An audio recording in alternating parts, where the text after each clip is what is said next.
काय झालं, बिलोमंगळ सगळ्यांना माहिती आहे. मग पूर्वीचा काळ महिला मंडळ पाणी भरायला लागल्या होत्या आपशावर, आपसून पाणी भरायचं.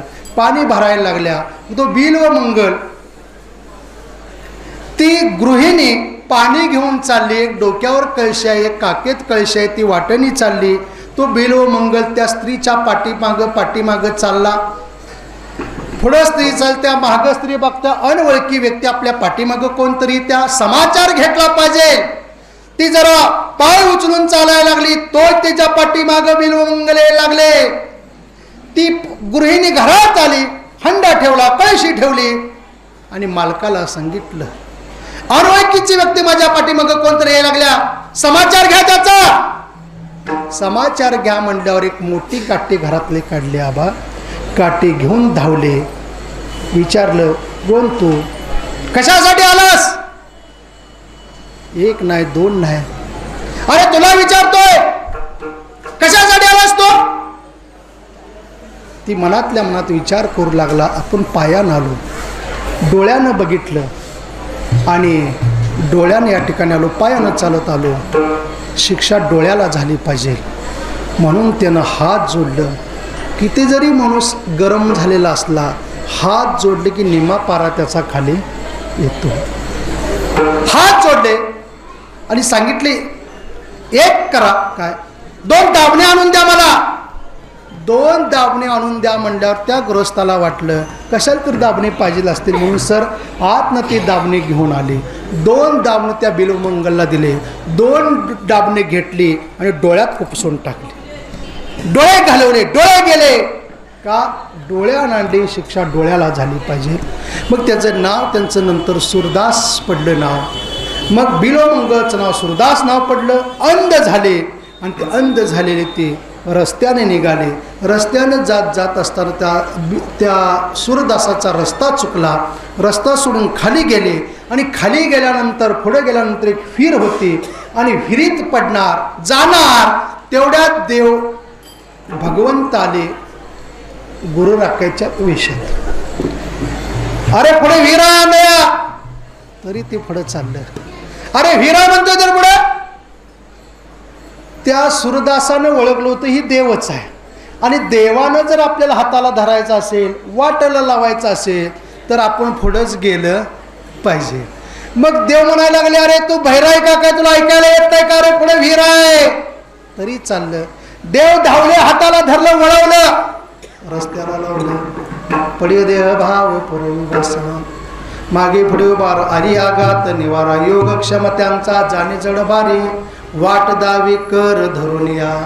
वाटेला धावलं, वाटेला लावलं, विस्का मारला आणि विस्का मारल्यानंतर देव बाजूला झाले. देव असायला लागले, यात नवल नाही, वेळ आपलं ते आंधळ जास्त असायला लागले. देव विचार करायला लागले, मी याला पसवून हे असायला लागले. बरं का देवा, मोठमोठ्यानं असायला लागलं. काय झालं सांगू का? खेड्यातलं एक जण मुंबईला गेलं. आबा पहिल्यांदा फेटवालं, खेड्यातलं धोतरवालं फेटवालं होतं. पहिल्यांदा मुंबईला गेलं. मुंबईत इकडं तिकडं बघायला लागले, सगळं बंगलंच. ते सर गुंडाने हेरलं. गुंडाने विचार केला, ही पहिल्यांदा मुंबईला आलेलं. ते गुंड आले त्यांच्याजवळ. काय करताय? बंगला बसतोय. पहिल्यांदा झालं का मुंबईला? ते म्हणले होय. ह्याच्या आधी कधी नाही.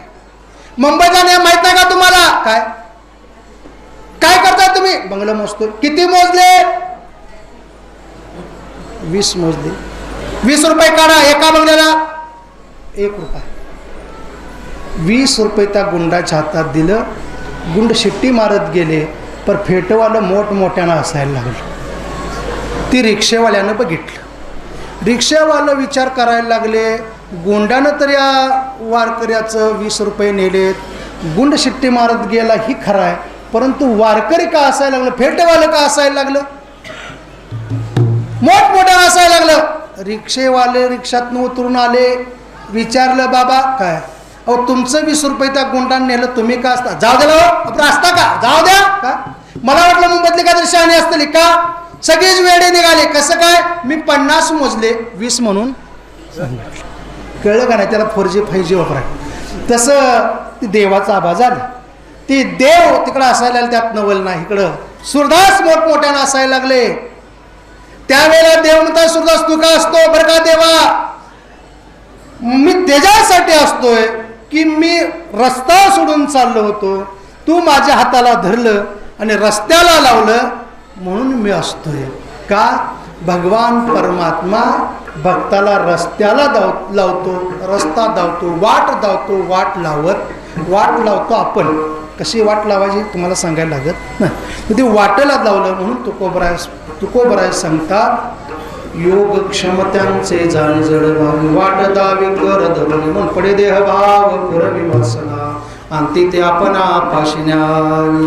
जर तुम्हाला जरी खोटं वाटत असेल तर तुका म्हणे नाही विश्वास ज्या म्हणे पहावे पुराण विचारून. पुराण काढा, त्यात बघा म्हणतात तुका म्हणे नाही विश्वास ज्या म्हणे पहावे पुराणे विचारून पडे देह भाव पुरवी वासना अंती ते आपणा पाशिन्या. शेवटची चल म्हणा सर म्हणा. तुका म्हणे नाही विश्वास तुका म्हणे नाही विश्वास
Oh,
बघा इकडे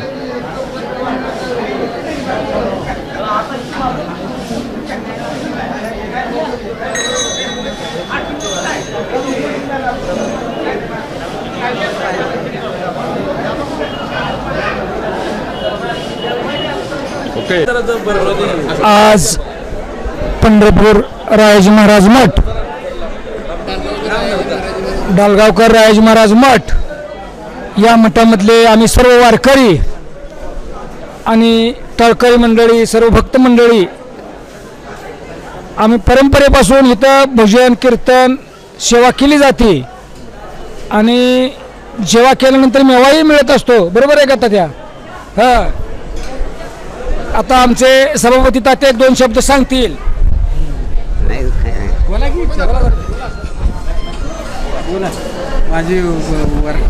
मी खरं म्हणजे आज 46 वर्षे अखंड चालत येता जाता पायवारी करतो. ह्याचं कारण एक की मी 1978ला सरपंच असताना मला सस्पेंड केलं.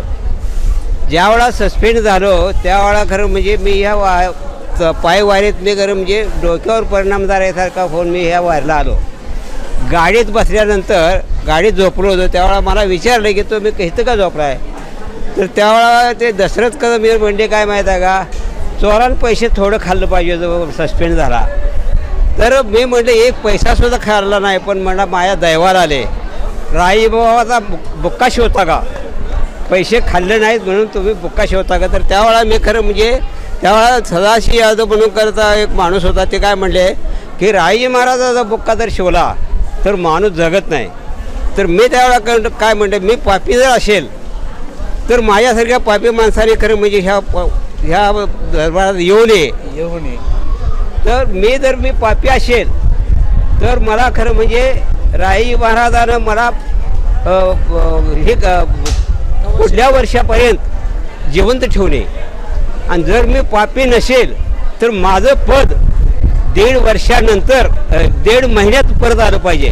तर 1.5 महिन्यात कसं, तर मग म्हणजे राई महाराजाचं तुझ्या सत्पन कसं, तर मी परत गेल्यानंतर मला 1.5 महिन्यात मी माझं पद सरपंच पदाचं परत आलं. हे खरं म्हणजे रायाजी महाराजांची भक्ती. त्या वयापासून 1978 पासून आजपर्यंत हे महावीर वारी येताच आता चालत करतो. आज जवळ एक म्हणजे 46 वर्ष झाली माझी अखंड ही वारी चालू आहे. म्हणजे एक मला सांगायचं विशेष काय आहे की रायाजी महाराजांचं सत्पन काय आहे हे मला कळून आलं. त्यानंतर मी 10 वर्षे सरपंच होऊन 5 वर्षे खरं म्हणजे सभापतीपद सुद्धा भोगले गेले. म्हणजे मला हे राई महाराजांनी एवढी माहिती दिली. तर आता तुम्ही सांगाल की म्हणजे तुम्ही दोषी नव्हता तर सस्पेंड काय केलं.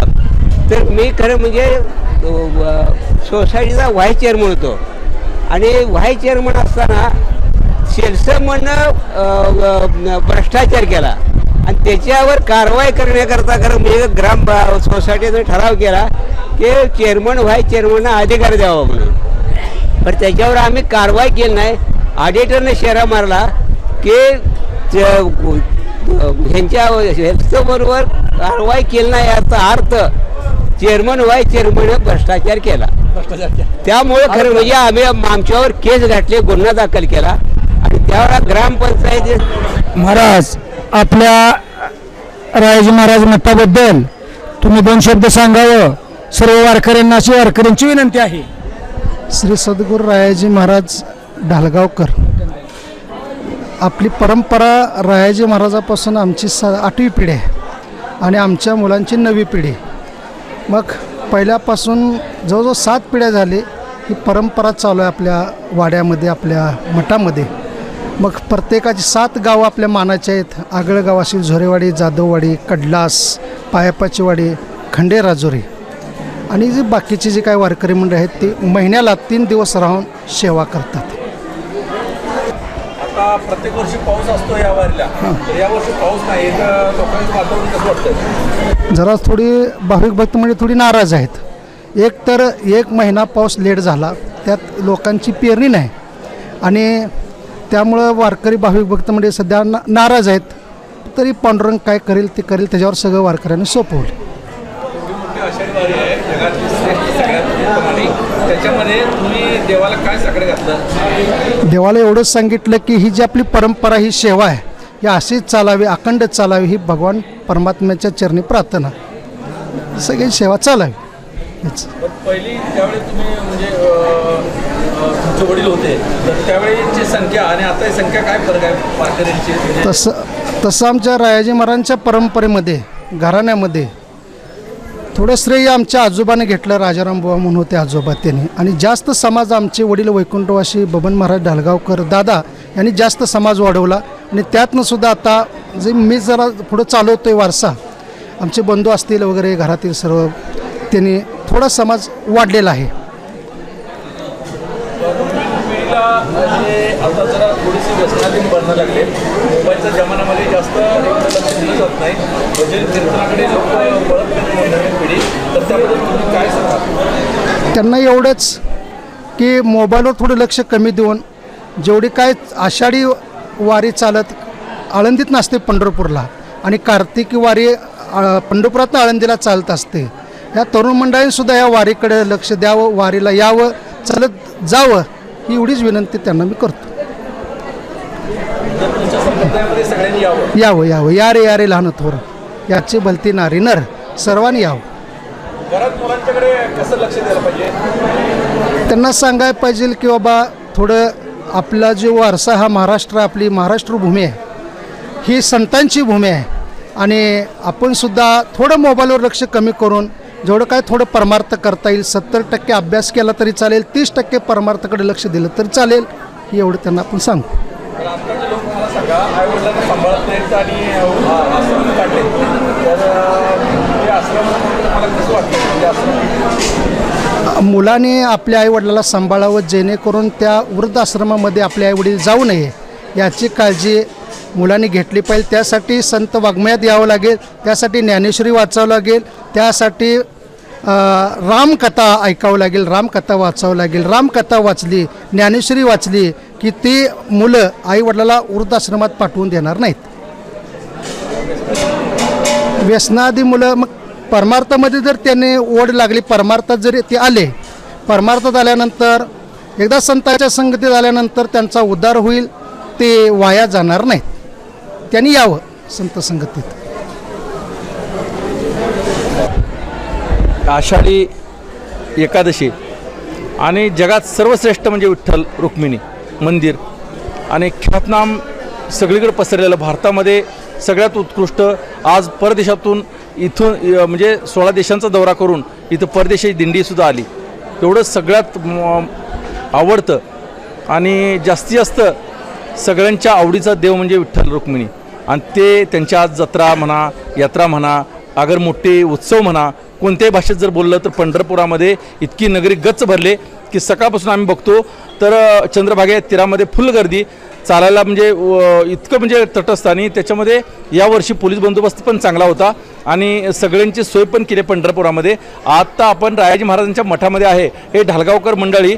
तर येथील कमीत कमी 60 ते 70 गावातील लोक, सांगोला तालुका असेल, जत तालुका असेल, कवठेमंकाळ असेल, या परिसरातील सगळे लोक इथं जमा झालेत.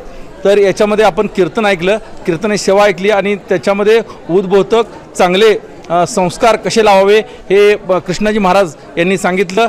आणि त्याबद्दल आम्ही सगळ्यांच्या म्हणजे यूट्यूब चॅनलच्या वतीनं मी त्यांचे आभार मानतो. आणि इथून पुढं चांगले संस्कार मुलांना घडवावेत आणि महाराजांचं एक आदर्श बोलणं आणि स्मरणात ठेवा. नमस्कार. कुंडली वरदार विठ्ठल श्री ज्ञानदेव तुकाराम पंढरनाथ भगवान की जय, ज्ञानेश्वर भगवान की जय, तुकाराम महाराज जय.